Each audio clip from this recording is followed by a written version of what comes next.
আজকে আমার শ্রী শ্রী রামকৃষ্ণদেব পরমহংসের জীবন কাহিনী।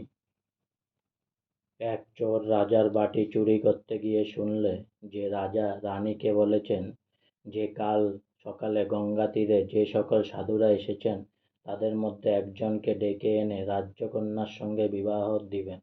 চোর এ কথা শুনে ভাবলে যে তবে কেন আমিও সেইখানে সাধু সেজে বসে থাকিগে না, যদি ডাকে তাহা হলে রাজকন্যাকে বিবাহ করতে পারব। সে তাহাই করিল। পরদিন রাজার লোক গিয়ে সাধুদের আহ্বান করতে লাগল, কিন্তু বিবাহের কথা শুনে সাধুরা কেউ রাজি হল না। অতঃপর রাজার লোকেরা সে সাধু বেশধারী চোরকে আহ্বান করিল।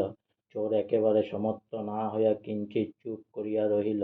রাজার লোকেরা রাজার নিকট এসে বললে, একটি যুবা সাধু আছেন, তিনি রাজি হলেও হতে পারেন, কিন্তু আর কোনো সাধু সম্মত নন।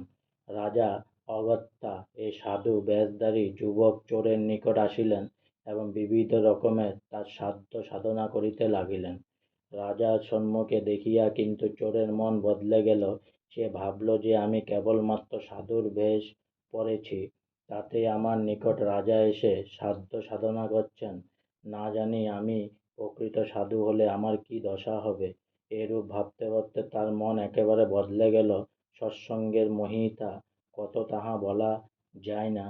কোনো সময়ে নারদের মনে অভিমান হয়েছিল যে বুঝি তার মতো ভক্ত আর নাই। ঠাকুর হাতা জানতে পেরে একদিন তাকে সঙ্গে করে বেড়াতে বেরোলেন। খানিক দূর গিয়ে নারদ এক ব্রাহ্মণকে দেখতে পেলেন। তার কোমরে একখানা শানিত তলোয়ার রয়েছে, অথচ ব্রাহ্মণ শুকনো ঘাস খাচ্ছে। নারদ বুঝতে পারলেন যে পরম বৈষ্ণব অহিংসা তার ধর্ম, তাই যে সকল ঘাসে জীবন আছে সে সকল ঘাসও সে খায় না, শুকনো ঘাস খায়। কিন্তু এমন বৈষ্ণবের কোমরে আবার তলোয়ার কেন? নারদ তাহা বুঝতে না পেরে ঠাকুরকে জিজ্ঞাসা করলেন, এ আবার কেমন? একদিকে ঘোর অহিংসা, অপরদিকে ঘোর হিংসা, আমি তো কিছুই বুঝতে পারছি না। ঠাকুর বললেন, তুমি উহাকে জিজ্ঞাসা করে দেখো না। ঠাকুরের কথা মতো নারদ বামনের কাছে গিয়ে বললেন, আপনি তো জীব হিংসা করেন না, শুকনো ঘাস খান, তবে আপনার কোমরে তরোয়াল কেন? বামন বললে, তরোয়াল রেখেছি তিনজনকে কাটবার তরে। নারদ বললেন, কাকে কাকে? বামন বললেন, প্রথম অর্জুন শালাকে। নারদ বললেন, কেন? বামন বললেন, শালার এত বড় স্পর্ধা, আমার ঠাকুরকে কি না শালা সারথি করে। নারদ বললেন, আর কাকে?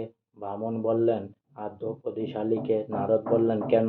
বামন বললেন, শালী এত বড় আস্পর্ধা যে আমার ঠাকুরকে পাতের হেঁটো খাওয়ার। নারদ বললেন, আর কাকে? বামন বললেন, আর নারদশালাকে। নারদ বললেন, কেন? ব্রাহ্মণ বললেন, শালার এত বড় স্পর্ধা যে দিন নেই রাত নেই যখন তখন আমার ঠাকুরকে জাগায়। নারদ স্তম্ভিত হলেন এবং ব্রাহ্মণের ভক্তি দেখে আপন অভিমান ত্যাগ করলেন। আজকে আমার শ্রী শ্রী রামকৃষ্ণ পরমহংসের জীবন কাহিনী এখানেই সমাপ্ত হলো। তাই অনেক অনেক সাবস্ক্রাইব করুন, অনেক অনেক লাইক করুন আমার চ্যানেলটি প্লিজ।